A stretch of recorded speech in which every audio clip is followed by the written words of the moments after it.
오늘의 주요 뉴스입니다. 해외에서 유입된 코로나19 확진자가 43명으로 늘면서 110일 만에 최고치를 기록했습니다. 방역당국은 방글라데시와 카자흐스탄 등 4개 나라에서 입국하는 사람에 대한 음성 확인서 제출을 의무화했습니다. 지난달 구직급여 지급액이 1조 1,100억여 원을 기록해 지난해와 비교해 63%가량 급증했습니다.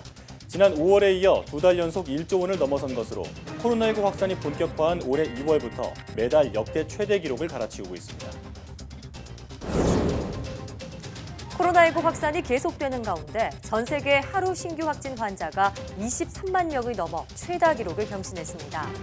또 코로나19 항체가 몇 개월 뒤에는 감소한다는 연구 결과가 나오면서 코로나19에 감염됐다 치료된 사람이 다시 감염될 가능성이 제기되고 있습니다. 플로리다주 하루 신규 환자가 15,000여 명이 발생하는 등 미국 남부를 중심으로 코로나19 확산이 멈추지 않고 있습니다. 마스크 착용 등의 방역 수칙을 지키지 않을 경우 보호액의 벌금 등 처벌을 강제하는 미국 내 지역도 늘고 있습니다. 시각이나 청각장애인이 디지털 게임을 즐기기란 쉽지 않은 일이죠. 장애인을 위한 IT 기술이 빠르게 개발되고 있고 또 전용 게임까지 출시되고 있는데요. 오늘 스마트 라이프에서는 장애인을 위한 따뜻한 IT 기술에 대해 알아봅니다.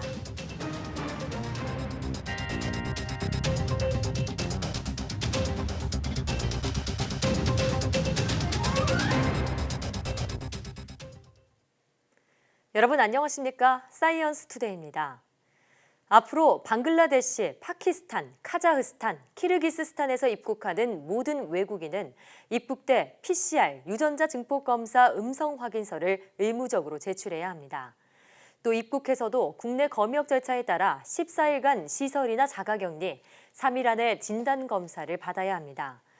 정부는 해외 유입 환자가 증가하는 가운데 개방성 원칙을 준수하면서 확진자의 해외 유입을 실질적으로 차단하기 위해 이들 4나라를 방역 강화 대상국으로 지정하고 이같이 조치하기로 했습니다. 확인서는 출발일 기준 48시간 안에 제외 공간이 지정한 해당 국가의 검사, 의료기관에서 발급한 것이어야 합니다. 이번 조치는 외국인만 해당하고 내국인은 제외됩니다. 정부는 해외 유입 환자 수를 실시간 모니터링해 확진자 급증 위험이 크다고 판단되는 국가의 부정기 항공편도 감편 조치할 계획입니다. 최근 선원 교대 목적으로 국내로 들어온 입국자 가운데 코로나19 확진자가 증가하는 것으로 나타났습니다. 방역 당국에 따르면 선원 교대를 위해 입국했다가 확진 판정을 받은 환자는 지난 4월과 5월에는 각각 1명과 4명에 불과했지만 6월 들어서는 24명으로 급증했고 이달 들어서는 9일까지 벌써 15명이 확진됐습니다. 여기에는 지난달 부산항 감천부두에 상륙 허가를 받고 입항한 러시아 선박 등의 집단 감염 사례 21명은 포함하지 않은 수치입니다. 정부는 13일부터 항만을 통해 입국하는 모든 외국인 선원은 부산 여수 등 2개 권역에 설치된 임시생활시설에서 14일간 의무적으로 격리 생활을 하도록 했습니다. 코로나19 사태 초기 마스크 대란을 해결하기 위해 도입된 공적 마스크 제도가 폐지됐습니다. 앞으로는 마트나 편의점, 온라인 등에서도 쉽게 구할 수 있을 전망입니다. 차유정 기자가 보도합니다. 약국 마스크 매대에 KF80, KF94 마스크가 걸려 있습니다. 지금까지 약사가 신분증 확인하고 일정 수량만 판매했지만 이젠 마음껏 살 수 있습니다. 생산 확대로 안정적인 수급이 이루어지면서 정부가 보건용 마스크 공급 제한을 풀었기 때문입니다. 일정 마스크는 가격인데 끝나고 이제 자유롭게 분담할 수 있거든요. 공적 마스크 제도가 폐지되면서 마트나 편의점, 온라인에서도 보건용 마스크를 더 쉽게 구할 수 있게 될 전망입니다. 지금까지 마트나 편의점에서도 보건용 마스크를 판매하긴 했지만 소량이었는데 업계는 공적 공급 체계 폐지로 물량 공급이 더욱 원활해질 것으로 보고 있습니다. 공적 마스크 가격은 1,500원인데 마스크 가격은 이제 판매업체들이 정하게 됩니다. 코로나19가 장기전이 되어가는 마당에 자유롭게 구매할 수 있게 돼 좋다는 반응도 있었지만 요즘 워낙 더워서 숨쉬기 힘든 보건용 마스크를 잘 쓰지 않았던 만큼 제도 변화를 체감하지 못한다는 반응도 있었습니다. 가족들끼리 모으다 보니까 쌓이기도 해서 그래서 잘 안 사게 되니까 제도 자체가 폐지됐는지도 저는 사실 잘 몰랐거든요. 비말려 마스크는 좀 더 쉽게 구할 수 있었으면 좋겠고 가격도 저렴하니까. 정부는 다만 마스크를 사기 힘든 전국 읍면 지역 등 우체국은 8월 31일까지, 대구 시내 78개 우체국은 오는 31일까지 마스크를 계속 판매하고 약국과 농협이 없는 도서 산간 지역 등지 92개 우체국과 우체국 쇼핑몰은 기간을 정하지 않고 마스크를 계속 판매할 예정입니다. YTN 차유정입니다. 요즘 엘리베이터나 문 손잡이에 붙여진 항균 필름 많이 보셨을 겁니다. 필름 속 구리 성분이 코로나19 감염을 막는다고 알려지면서 많은 곳에 부착됐는데 실제로는 아무 효과가 없다는 반론이 많습니다. 논란이 뜨겁자 환경부가 검증에 나섰습니다. 부장원 기자가 취재했습니다. 엘리베이터 버튼 전체가 투명한 필름으로 덮여 있습니다. 이른바 항균 필름입니다. 항균 필름이 코로나19 감염 방지에 효과가 있다는 얘기가 나오면서 업체들은 앞다퉈 제품을 출시하고 있습니다. 현재 시중에서 유통되고 있는 제품만 모두 38가지에 달합니다. 방역 지킴이가 된 듯한 항균 필름. 발단은 지난 3월 주재료인 구리가 코로나19 바이러스 제거에 효과가 있다는 미국 국립보건원의 연구 결과였습니다. 구리와 플라스틱, 스테인리스와 마분지 표면에다 각각 코로나19 바이러스를 뿌려봤더니 구리에서 바이러스가 훨씬 빨리 죽었다는 겁니다. 최근 의정부 아파트발 집단 감염이 엘리베이터 안에서 버튼 접촉을 통해 이뤄졌을 수 있다는 방역당국의 조사 결과가 나오면서 항균 필름을 찾는 사람은 더 늘었습니다. 하지만 전문가들은 필름의 효과에 의문을 제기합니다. 필름의 원료인 구리나 구리이온이 바이러스에 어떤 영향을 미치는지 과학적으로 밝혀진 게 없다는 겁니다. 접촉을 해야지 그 살균력이 있다는 거 아니에요. 구리이온은 바깥에 노출될 수가 없어요. 그러니까 접촉을 할 수가 없는 거죠. 바이러스나 박테리아하고. 근데 어떻게 살균력을 발휘해요? 그렇다고 터무니없는 얘기라 치부하기도 어려운 게 연구 결과 일부 효능이 입증된 사례도 있습니다. 최근 고려대 연구진이 한 제품을 실험했는데 코로나19 바이러스를 필름에 노출한 뒤 24시간이 지나자 감염력이 90% 이상 사라지는 결과가 나온 겁니다. 저희가 결과를 받아봤을 때는 시간별로 이제 그 수치에 대한 변화가 있는 것은 확인이 됐고요. 다만 대다수 제품이 검증 없이 과장 광고로 소비자를 유혹한다는 점은 주의해야 합니다. 국내외 유수의 대학들로부터 코로나19 바이러스를 단 30분 만에 99.9% 제거할 수 있다고 입증받았다는 제품까지 나왔는데 YTN 취재진이 해당 연구진에게 확인한 결과 대답은 아니오였습니다. 아직 굉장히 초기고 그 효능에 대해서 얘기할 수 있는 단계가 아닌데 그 예비 실험한 수준의 결과를 갖고 말씀하신 게 그게 와전이 됐나 봐요. 논란이 커지자 주무부처인 환경부는 실태 파악에 나섰습니다. 과연 항균 필름의 효과가 있는지, 있다면 어느 정도인지 따져보겠다는 겁니다.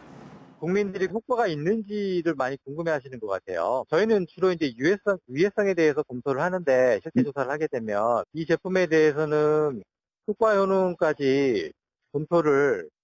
환경부는 효과가 없는 제품의 경우 허위 과장 광고에 대한 시정 조치를 관계 당국에 요청할 방침입니다. 성분 분석에 시간이 걸리는 만큼 검증 결과는 올해 말에나 나올 전망입니다. YTN 부장원입니다.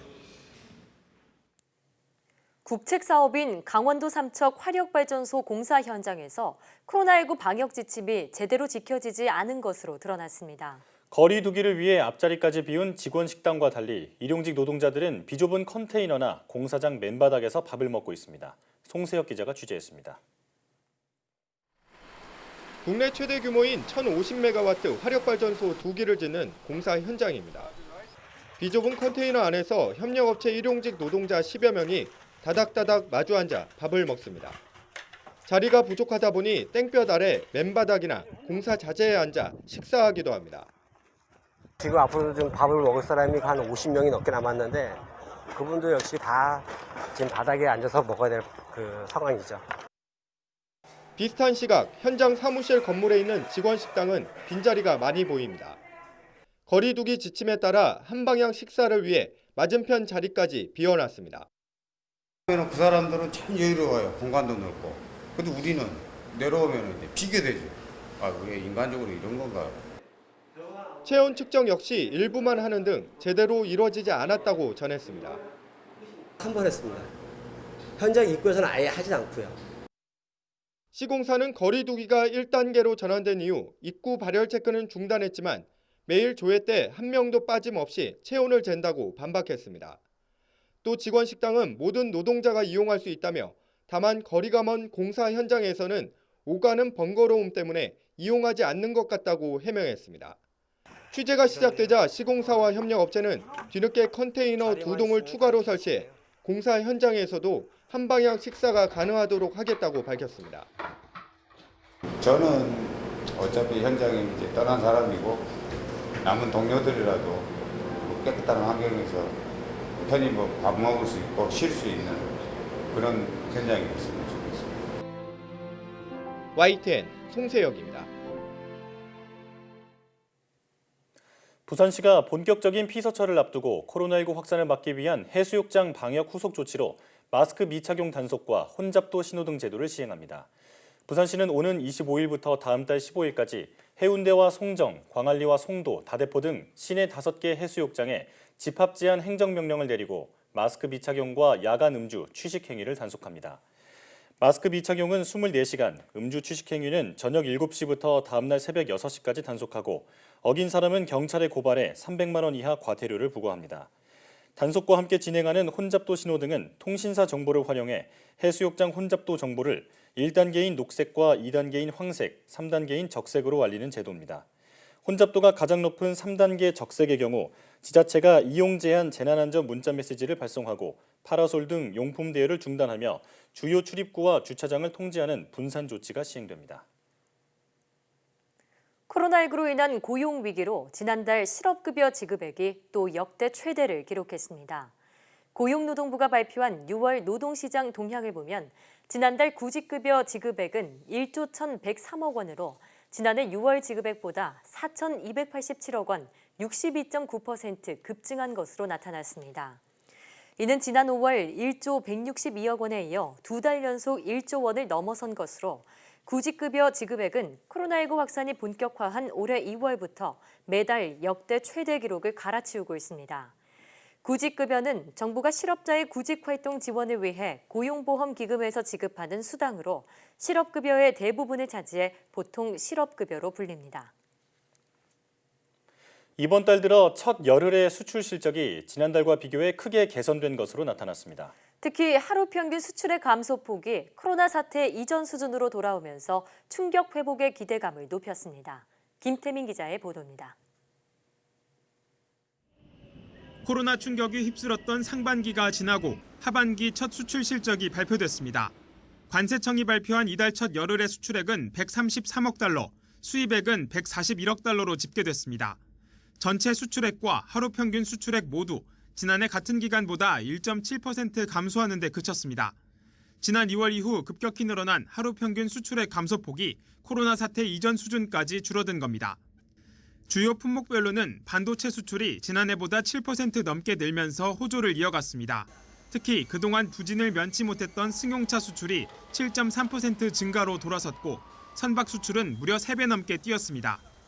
반면 석유 제품과 자동차 부품 수출은 여전히 큰 폭의 감소세를 벗어나지 못했습니다. 나라별로는 주요 수출국인 중국과 미국으로의 수출이 모두 늘어나면서 세계적인 코로나19 충격이 서서히 가라앉을 기미를 보였습니다. 앞서 지난달 수출 감소폭이 석 달 만에 10%대로 진입한 이후 긍정적 신호가 이어지고 있다는 분석이 나옵니다. 전염병에 대한 우려가 있음에도 주요 국가들이 경제 봉쇄 조치를 좀 풀고 있거든요. 우리 주력 시장이라고 할 수 있는 중국과 미국 쪽 수출이 증가했다는 것이 상당히 긍정적으로 평가가 됩니다.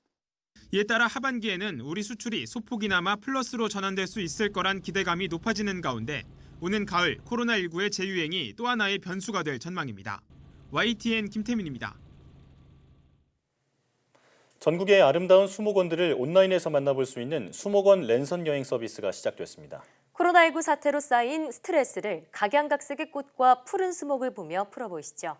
김진두 기자입니다. 한반도의 땅끝, 해남의 두륜산 서쪽 골짜기. 울창한 적송과 해송, 편백과 삼나무 사이로 미로처럼 길이 나 있습니다. 그 한편에 탐스러운 여름꽃, 수국이 만발했습니다. 붉고 파랗고 희고, 크고 작은 수국이 서로의 향과 아름다움을 뽐냅니다. 상큼한 편백향과 눈부신 수국의 국물을 즐기다 보면 그동안 쌓였던 스트레스는 어느새 사라집니다. 금빛 원숭이가 살았다는 전설이 이름으로 남겨진 거창의 금원산. 해발 1352m, 국내에서 가장 높은 곳에 마련된 생태 수목원입니다. 고산의 습지와 암석지대, 숲과 계곡을 활용해 사람의 손길을 줄인 자연 그대로의 모습을 즐길 수 있습니다. 대전 도심 속에 조성된 전국 최대 규모의 인공 수목원. 인공 호수를 중심으로 둘레길과 다리, 분수가 조화를 이룹니다. 붉은빛 장미로 구성된 정원과 흰색 목련원, 약용식물원 등 특색 있는 정원을 만들어 배치했습니다. 도심 속에서 자연을 만끽하며 휴식할 수 있는 공간입니다. 온라인에서 국내의 특색 있고 아름다운 수목원을 만나볼 수 있는 수목원 랜선 여행입니다. 이번 계기를 통해서 전국 관광곡곡에 있는 수목원 식물원을 방문하셔서 가족과 또는 친구들과 혼자서라도 꽃과 자연을 만끽하시기를 바랍니다.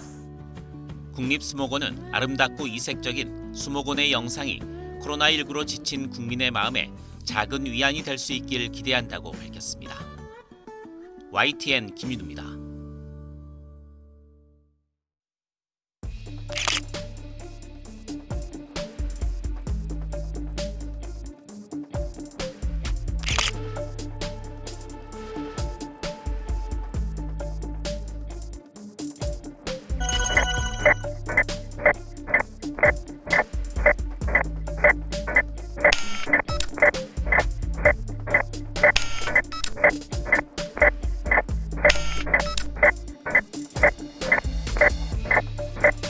Three, two, one.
지난달 정보통신 분야 수출액이 컴퓨터와 저장 장치 등의 호주에 힘입어 지난해 같은 기간 대비 1% 증가했습니다. 과학기술정보통신부 수출입 통계에 따르면 ICT 분야 지난달 수출액은 149억 6천만 달러, 수입은 89억 6천만 달러로 59억 9천만 달러 흑자를 기록했다고 밝혔습니다.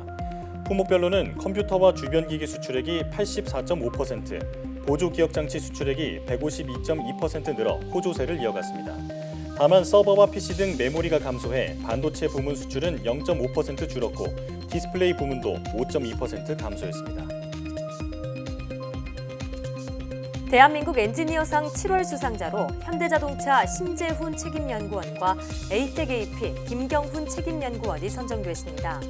신재훈 책임연구원은 복합재 차량 브레이크의 안전을 높일 수 있는 기술을 개발해 자동차 산업 발전에 이바지했다는 평가를 받았습니다. 김경훈 책임연구원은 ATM 기기에서 입금된 지폐를 다시 출금할 수 있도록 하는 기술을 순수 국내 기술로 개발했습니다. 대한민국 엔지니어상은 산업 현장의 기술 혁신을 장려하기 위해 제정된 상으로 과기정통부는 매월 대기업과 중소기업 엔지니어를 각 한 명씩 선정해 장관상과 상금 700만 원을 주고 있습니다. 코로나19로 고궁 관람이 중단된 가운데 문화재청이 스마트폰으로 덕수궁 석조전을 관람할 수 있는 덕수궁 VR 서비스를 시작한다고 밝혔습니다. VR 서비스는 SK텔레콤이 개발한 앱을 스마트폰에 설치하면 별도의 기기 없이 누구나 이용할 수 있습니다. 문화재청은 덕수궁 석조전을 시작으로 중화전과 함령전 등도 VR을 활용해 차례로 공개할 예정입니다. 국내 연구진이 코로나19 중증 환자에게서 과잉 염증 반응, 이른바 사이토카인 폭풍이 나타나는 원인을 밝혔습니다. 카이스트 의과학대학원 연구팀은 코로나19 환자의 혈액을 유전자 연구기법으로 분석한 결과 사이토카인 폭풍이 나타난 중증 코로나19 환자에게서 항바이러스 작용을 하는 인터페론이라는 물질이 지나치게 활성화된 사실을 확인했다고 밝혔습니다. 인터페론은 지금까지 외부 바이러스로부터 몸속 세포를 지키는 역할을 한 것으로 알려졌습니다. 연구팀은 인터페론이 코로나19 환자에서는 오히려 과도한 염증 반응을 촉발하는 원인이 될 수 있다며 이번 연구 결과가 코로나19 중증 환자의 생존율을 높이는 치료법 개발에 도움이 될 수 있을 것으로 기대했습니다. 코로나19 바이러스가 환자의 온몸에 있는 크고 작은 혈관을 혈전으로 막아버릴 수 있다는 연구 결과가 나왔습니다. 미국 뉴욕대 연구팀은 코로나19로 사망한 환자의 시신 부검을 통해 확인한 결과 피가 굳어진 상태인 혈전이 거의 전신에 걸쳐 만들어지는 것을 확인했다고 밝혔습니다. 이러한 현상을 놓고 전문가들은 코로나19 바이러스가 혈관 내피세포를 공격하기 때문일 것으로 보고 있습니다.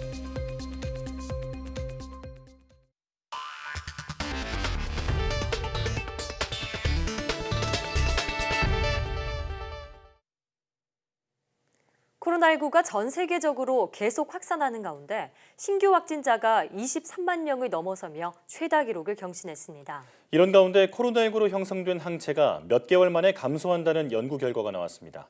김원배 기자가 보도합니다. 세계보건기구 WHO가 현지 시각 12일 발표한 보고서에 따르면 지난 24시간 동안 전 세계에서 보고된 코로나19 신규 확진자는 23만 370명으로 집계됐습니다. 이는 지금까지 하루 최다였던 지난 10일의 22만 8천여 명을 훌쩍 넘어선 것입니다. 대륙별로는 미주가 14만 3천여 명으로 가장 많았고 이어 동남아시아 3만 3천여 명, 유럽 1만 9천여 명, 아프리카 1만 8천여 명 등의 순이었습니다. 국가별로는 미국이 6만 6천여 명으로 하루 신규 확진자가 가장 많이 보고됐습니다. 이런 가운데 코로나19로 형성된 항체가 몇 개월 만에 감소한다는 연구 결과가 독일에서 나왔습니다. 독일의 뮌헨 슈바빈 클리닉은 지난 1월 말 코로나에 감염됐던 9명을 대상으로 최근 검사한 결과 4명에게서 바이러스의 기능을 무력화할 수 있는 중화 항체가 감소했다고 밝혔습니다. 연구팀은 이번 결과는 코로나19에 감염됐다가 치료된 사람이 다시 감염될 수 있다는 것을 시사한다고 설명했습니다. 앞서 중국 질병예방통제센터 산하 충칭의과대학 연구팀도 지난달 코로나19 감염으로 형성된 항체가 2-3개월 만에 급속히 줄어든다는 연구 결과를 발표했습니다. YTN 김원배입니다. 코로나19의 100% 효과적인 백신이 내년까지 개발될 가능성은 희박하기 때문에 그 어느 때보다 사회적 거리 두기가 중요하다고 프랑스 정부 자문위원으로 활동하는 감염병 전문가 아르노 퐁타네 교수가 강조했습니다. 퐁타네 교수는 현지 시각 12일 BFM-TV와의 인터뷰에서 백신을 개발하려면 수년이 걸린다며 이같이 말했다고 AFP-통신이 전했습니다. 퐁타네 교수는 전 세계가 백신 개발을 위해 전례 없는 노력을 쏟아붓고 있는 만큼 일부 효과가 있는 백신은 만들 수 있을지 몰라도 코로나19를 종식하기에는 역부족일 것이라고 전망했습니다. 그러면서 우리는 이 바이러스와 함께 살아가야 한다며 코로나19를 통제하기 위해서는 올여름 인파가 몰리는 행사를 자제하고 사회적 거리 두기를 준수해야 한다고 경고했습니다. 러시아가 자체 개발한 코로나19 백신에 대한 자원자 대상 첫 임상시험을 성공적으로 마무리했다고 러시아 언론이 보도했습니다. 현지 시간 12일 타스통신 등의 보도에 따르면 모스크바 세체노프 의대 산하 약품임상연구센터는 자원자 대상 백신 임상시험이 완료됐다면서 시험 결과 백신의 안정성이 확인됐다고 밝혔습니다. 백신을 맞은 자원자들에게선 흔히 있을 수 있는 초기 체온 상승 외에 다른 부작용은 나타나지 않은 것으로 알려졌습니다. 자원자들은 오는 15일과 20일 각각 퇴원하며 퇴원 후에도 한동안 계속해 통원 검사를 받을 예정이라고 임상연구센터는 설명했습니다. 미국에서는 플로리다주 하루 신규 환자가 15,000여 명 발생해 최다 기록을 보이는 등 남부 지역을 중심으로 코로나19 확산이 멈추지 않고 있습니다. 이에 방역 수칙을 준수하지 않을 경우 고액의 벌금 등 처벌을 강제하는 지방 정부가 늘고 있습니다. 워싱턴에서 강태욱 특파원의 보도입니다. 지난 10일 미국에서 코로나19 환자가 6만 9천여 명 발생하면서 또다시 최다 기록을 세웠습니다.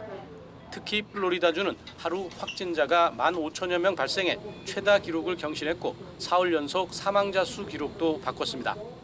플로리다, 텍사스, 애리조나, 캘리포니아 남부 4개 주에서 재확산하던 추세는 인근의 조지아, 루이지애나, 유타주 등으로 번지고 있습니다. 이처럼 확산세가 누그러들 기미가 보이지 않자 지방정부는 뒤늦게 고액의 벌금 등 처벌을 내세우면서 방역 수칙 준수 강제에 나서고 있습니다.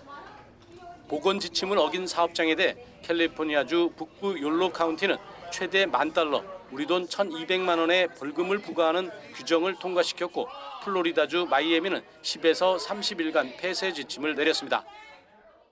This is a single woman who is running this grilled cheese business. This is her dream, and all she is doing is standing up for the rights of people to make their own medical decisions. Okay?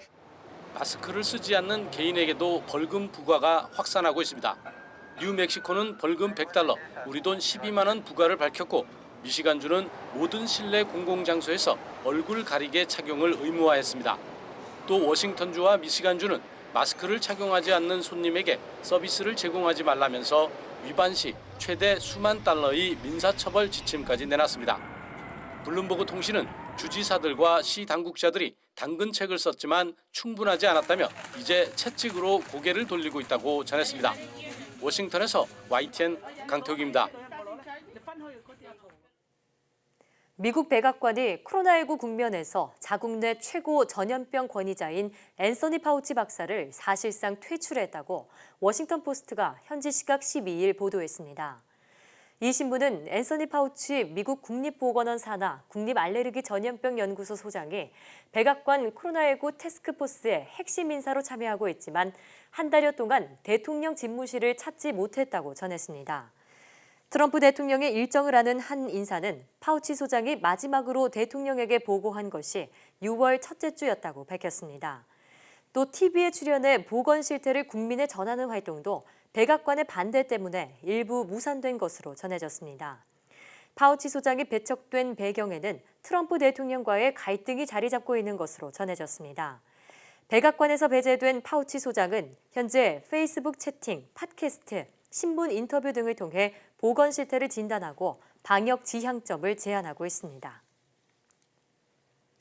남미의 빈곤층이 코로나19 여파로 큰 어려움을 겪고 있습니다. 경제난에 노숙인들이 늘고 있는 데다 날씨마저 추워지면서 2중 3중으로 어려운 시절을 보내고 있습니다. 보도에 조승희 기자입니다. 아르헨티나 부에노스아이레스 노숙인들이 긴급 식량과 방한용 옷가지를 받아듭니다. 코로나19 여파에 거리로 내몰린 노숙인들은 기온이 영하로 곤두박질 치면서 추위와도 사투를 벌여야 합니다.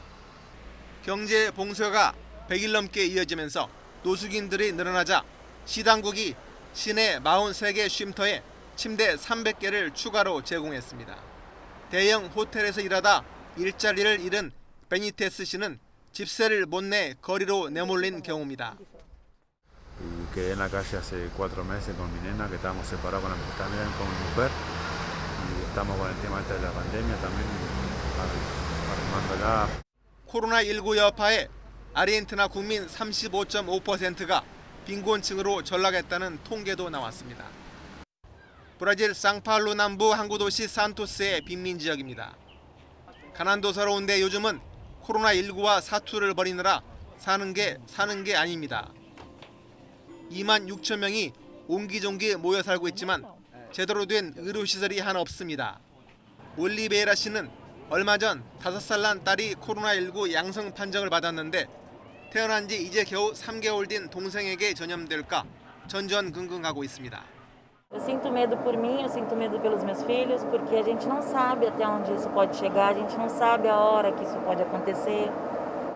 브라질 보건당국은 대도시에서 코로나19가 잦아들고 있지만 의료시설이 열악한 시골에서 확산세가 커지고 있다며 우려하고 있습니다. YTN 조승입니다. 일본에서 수도 도쿄에 이어 제2의 도시 오사카도 코로나19 확산으로 비상에 걸렸습니다. 오사카부는 12일 하루에만 32명의 신규 확진자가 발생함에 따라 자숙 요청 등과 관련해 경계를 당부하는 황색 신호를 발령했습니다. 오사카부는 밤늦은 시간 번화가를 방문하는 젊은이들과 중년층 사이에 코로나19 확산 우려가 있다며 감염 방지 대책이 미비한 업소의 출입을 자제해달라고 요청했습니다. 중국으로 들어온 육류 등 수입식품 포장지에서 코로나19 바이러스가 잇따라 검출되자 중국 당국이 일부 수입업체의 수입 업무를 잠정 금지했습니다. 중국 해관총서는 최근 독일과 미국, 브라질, 영국 등에서 육류와 육류 제품을 수입하던 23개 업체의 수입을 중단했다고 중국 관영 글로벌타임스가 보도했습니다. 이번 조치는 지난 10일 에콰도르산 냉동새우 포장지에서 코로나19 바이러스가 검출된 뒤 수입식품을 통한 감염 확산을 막기 위해 이뤄졌습니다. 진둥옌 홍콩대 생명과학대학원 교수는 글로벌타임스와의 인터뷰에서 수입 냉동식품의 포장에서 사람에게 바이러스가 감염될 가능성이 있다면서 다만 사람 간 감염보다는 그 확률이 낮다고 설명했습니다. 중국 남방에서 지난달부터 계속된 폭우로 아프리카 돼지열병이 다시 확산할 우려가 제기됐습니다. 중국 관변 글로벌타임스는 광시장족 자치구 광둥성 장시성 둥지에서 감과 호수의 수위가 급상승한 가운데 전문가들은 홍수로 돼지 축사가 떠내려가 아프리카 돼지열병이 지역적으로 확산할 가능성이 있다고 본다고 보도했습니다. 온라인에 올라온 동영상에는 장시성의 돼지우리가 물에 잠겨 돼지가 물에 둥둥 떠 있는 장면이 잡혔습니다. 한 수의학 전문가는 주변의 물이 오염되면 건강한 돼지도 아프리카 돼지열병에 걸릴 수 있다고 말했습니다. 신문은 그러나 농가와 당국이 전염병의 징후를 주의 깊게 관찰하는 데다 홍수가 바이러스를 희석하기 때문에 아프리카 돼지열병이 다시 확산할 가능성은 작다고 강조했습니다. 이탈리아가 우리나라를 포함해 코로나19 상황이 안전하다고 판단된 국가들에 한해 입국을 허용했습니다. 하지만 이탈리아 입국 때 2주간 의무 자가격리를 해야 하고 여행 규제도 까다로워졌습니다. YTN 월드 손종윤 리포터가 정리해드립니다. 최근 5개월 만에 한국에서 이탈리아로 돌아온 동포 노택균 씨. 지난 2월 볼 일이 있어 한국에 잠시 귀국했다가 코로나19 사태가 터지면서 발이 묶였습니다. 중동을 거쳐 이탈리아에 들어온 노 씨의 경우 체류증이 있어 열 체크와 간단한 건강 문진표만 작성하고 입국했습니다. 하지만 일반 외국인 관광객은 이탈리아 입국 시 14일간 의무 격리를 해야 합니다. 다만 오랜 기간 유럽 내에서 체류했다는 사실이 증명되면 격리 대상에서 제외됩니다. 7월 달부터는 일반 한국인들도 이태리 입국은 가능하지만 자가격리를 꼭 해야 된다 그러더라고요. 근데 막상 현장에서는 한국인이 입국해도 어디서 자가격리를 해야 되는지, 누가 어떻게 관리해야 되는지 구체적인 지침이 아직 하나도 없어갖고 혼선이 지금 많은 상태입니다. 이달부터 이탈리아 입국이 허용된 나라는 우리나라를 포함해 호주와 일본 등 14개국. 최근 신규 확진자가 EU 평균 수준 인구 10만 명당 16명을 넘지 않는 나라로 한정한 겁니다. Il Vaticano i turisti con molte limitazioni hanno cominciato a venire avendo la distanza l'uno dall'altro, lavandosi spesso le mani, ci stanno dei dispenser per lavare le mani al Colosseo, al Vaticano, un po' dovunque. 한동안 단체 관광은 할 수 없습니다. 콜로세움과 바티칸, 폼페이 등 유명 관광지는 전부 예약제로 바뀌었고 입장 인원도 제한됩니다. 5달 넘게 문을 닫았던 한인 여행사들도 운영 재개에 시동을 거는 분위기입니다. 개인 투어 위주의 여행 관광 문화가 먼저 시작되지 않을까 준비를 하고 있습니다. 이탈리아에서 여행업에 종사하는 우리 동포들은 단체보다는 개인이나 소규모 인원에 맞춘 관광 상품 개발 등 코로나19 사태로 달라진 여행 문화를 반영하기 위한 준비를 하고 있습니다. 하지만 입국 후 의무 격리와 관광지마다 규제가 걸려 있어 예전의 활기를 찾으려면 아직 갈 길이 멀어 보입니다. 이탈리아 로마에서 YTN 월드 손종윤입니다.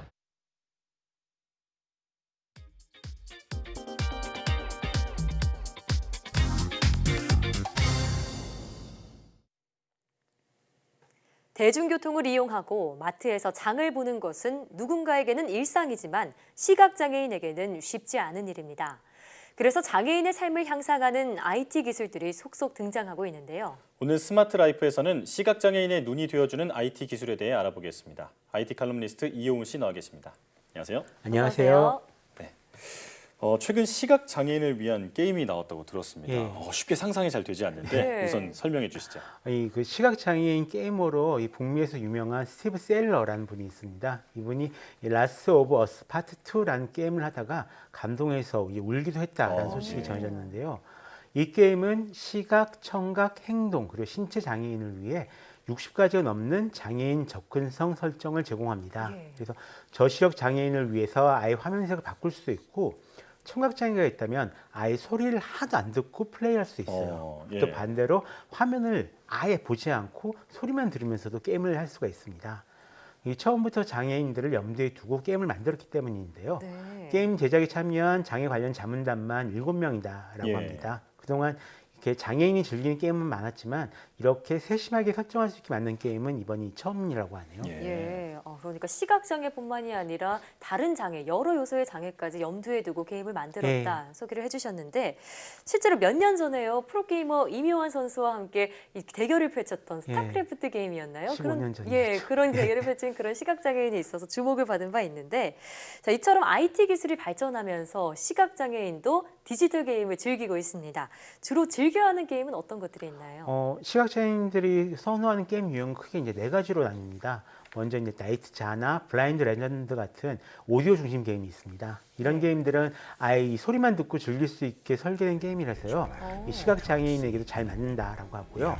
아쉽지만 이 한국 게임은 굉장히 적은 편입니다. 그리고 서울 2033 같은 이 텍스트가 중심된 게임도 이제 많이 즐기는 편인데요. 이 게임은 어떤 화려한 이미지나 뭐 긴장감 넘치는 사운드 없이 순수하게 이 텍스트만으로 이루어져 있거든요. 근데 좀 엄청난 좀 몰입감을 선사한다라고 합니다. 또 이걸 스마트폰이나 PC에 이제 글자를 읽어주는 그런 기능들을 가지고 이용해가지고 시각장애인들도 충분히 즐길 수 있다라고 하고요. 또 이제 시각장애인이 쓴 리뷰를 보고 게임 제작사에서 추가 기능을 넣는 경우도 있다라고 합니다. 지금 이 시각장애인들이 선호하는 게임 유형 4가지를 말씀해 주셨는데 오디오 중심 게임 그리고 텍스트 중심 게임을 말해 주셨는데 그렇다면 다른 2가지는 어떤 건가요? 좀 믿지 않는 분들도 많이 계신데요. 이 니드 포 스피드나 마리오 카트 같은 레이싱 게임을 즐기시는 시각장애인 분들이 의외로 많습니다. 레이싱 게임이요? 이게 길이 어느 정도 정해져 있고 또 레이싱 게임에서는 이 엔진이나 부웅한 소리나 브레이크 밟는 소리 이런 것들이 굉장히 선명하게 들리거든요. 또 어디 부딪히면 진동이 오는 경우도 있고요. 마지막으로 격투 게임도 인기가 좋습니다. 역시 좀 다양한 소리로 좀 다양한 정보를 표시해 주기 때문인데요. 공격할 때나 맞을 때 이런 명확한 시그널을 보내서 알기 쉽기 때문입니다. 이처럼 게임에서 사운드 피드백이 많은 게임은 시각장애인도 충분히 즐길 수 있다고 합니다. 그러니까 시각장애인이 게임을 할 때 뭐 사운드나 진동 같은 그런 청각과 촉각 피드백이 중요한 요소겠네요. 그렇습니다. 자, 그런데 게임 외에도 시각장애인 전용 앱도 다양하게 나왔다고요? 최근 몇 년간은 이 인공지능을 이용해서 어떤 추가 정보를 제공해 주는 앱들이 많이 나오기 시작했습니다. 대표적인 앱이 마이크로소프트에서 만든 Seeing AI와 구글에서 만든 Lookout인데요. 이 스마트폰 카메라를 주변에 비추면 카메라가 자신이 본 것을 읽어줍니다. 예를 들어서 커피 테이블을 비추면 책상, 커피잔, 사람 이런 식으로요. 읽어주는군요. AI를 이용해서 풍경을 읽어내는 거죠. 또 삼성전자에서는 이 VR 기술을 이용해서 시력을 보조해주는 앱인 렐루미노를 개발을 했는데요. 스마트폰 카메라에 비친 화면을 VR 헤드셋을 통해 전송한 다음에 좀 더 보기 쉽게 바꿔주는 그런 앱입니다. 무료이긴 한데 현재 의료기기법상 의료기기 등록 절차를 진행하고 있어서 한국에서는 좀 쓸 수가 없습니다. 지금 시각장애인들의 어떤 인공 눈이라고 볼 수 있을 것 같은데 이런 앱 외에도 시각장애인들에게 도움이 될 수 있는 그 기기나 제품, 어떤 그 하드웨어도 있다고요? 지금 여러 가지 기기가 나와 있습니다. 이 오캠 마이 아이 같은 제품이 있거든요. 이 안경처럼 생긴 주변 스캐너입니다. 기능은 앞서 소개한 룩아웃 같은 앱과 굉장히 비슷한데요. 이 인공지능 기술이 들어간 카메라를 이 안경테 자석을 이용해가지고 탁 부착을 할 수가 있거든요. 이 제품은 카메라가 식별한 것을 이 소형 스피커를 통해서 음성으로 변환해가지고 착용자에게 얘기를 해줍니다. 완전히 안 보이는 사람보다는 저시력자에게 초점을 맞춘 제품인데요. 이게 그 점자가 아닌 도서도 쉽게 읽을 수가 있어서 글자를 보면은 이걸 소리로 들려주는 거예요. 그래서 이 시각장애를 가진 학생들이 공부할 때 꽤 필요하다라고 합니다. 또 현재 개발 중인 스마트 콘택트 렌즈도 있는데요. AR 스마트 렌즈라고 불리는 모조 렌즈입니다. 이 컨셉은 증강현실 제품인데 현재 미국 식품의약국인 FDA에 시력 보조용 기기로 등록해서 승인을 기다리고 있습니다. 그렇군요. 저시력자분들이 사물을 좀 더 보기 쉽게 만들어준다라고 합니다. 그러니까 방금 말씀하신 것처럼 지금 소개해주신 기술들은 어느 정도 앞을 보실 수 있는 저시력자들을 위한 기술이라는 생각이 드는데 그러면 아예 앞이 안 보이는 전맹 시각장애인을 위한 기술은 없을까요? 일단 시각장애인을 위한 태블릿 PC가 나와 있긴 합니다. 텍타일 프로라는 제품인데요. 스크린이 없는 대신에 이 점자를 화면에 표시를 해줘서 그림이나 점자를 읽을 수가 있습니다. 이게 정말로 이 태블릿 화면이 점자 덩어리처럼 돼 있어가지고 점자 계속 바뀌면서 만질 수가 있는 그런 제품이에요. 그리고 또 햅틱 리드라는 기술도 개발됐는데 이게 손을 대지 않고 점자를 읽을 수 있는 가상 점자를 만드는 기술입니다. 이게 이 화면 위에 손을 올려놓으면 초음파를 위에 계속 쏴가지고 이 서로 접촉면이 없어도 손에 진동이 오는 것처럼 늦게 만들어주는 그런 기술입니다. 요즘같이 이제 코로나19가 많이 확산된 시기에 꼭 필요한 그런 기술이죠. 가상점자 기술이요?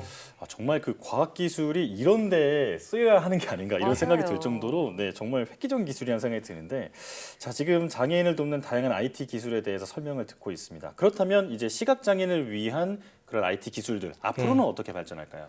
이게 결과적으로 따지면 one for all, all for one 이렇게 되는데요. 모두를 위한 기술이 이제 장애인을 위한 기술이 되기도 하지만 장애인을 위한 기술이 우리를 위한 기술이 되기도 합니다. 예를 들어 이번에 그 애플이 발표한 입체음향 기술이 있거든요. 360도로 소리를 판별할 수 있는 기술인데요. 이런 기술은 시각장애인들이 주변 상황을 인식하는 데에도 도움이 될 수 있다라고 합니다. 또 자율주행차가 도입되면 우리도 편해질 거지만 시각장애인들도 분명히 편해진 부분들이 있을 거고요. 또 반대로 시각장애를 위해 들어간 유튜브나 넷플릭스 자막 기능이 있습니다. 근데 이거는 저희가 이어폰 꽂기 어려운 사람들이나 아니면 외국어 공부를 하고 싶은 사람들이 또 열심히 이용하고 있기도 하죠. 그래서 이제 장애인, 비장애인이 아닌 그 전체적으로 사람을 위한 따뜻한 기술이 사회를 더 좋은 방향으로 변화시킬 수 있는데 도움을 줄 것으로 보고 있습니다. 정말 IT 기술이 우리의 삶을 더욱 편리하게 해준다 이 말에 쉽게 고개를 끄덕이지 못하는 분들이 계시죠. 그처럼 장애인을 포함해서 모두를 위한 기술이 앞으로 첨단 IT 산업이 나아가야 할 방향이 아닌가 이런 생각이 듭니다. 지금까지 IT 칼럼니스트 이효훈 씨와 함께 시각장애인을 위한 IT 기술에 대해 자세히 알아봤습니다. 오늘 말씀 고맙습니다.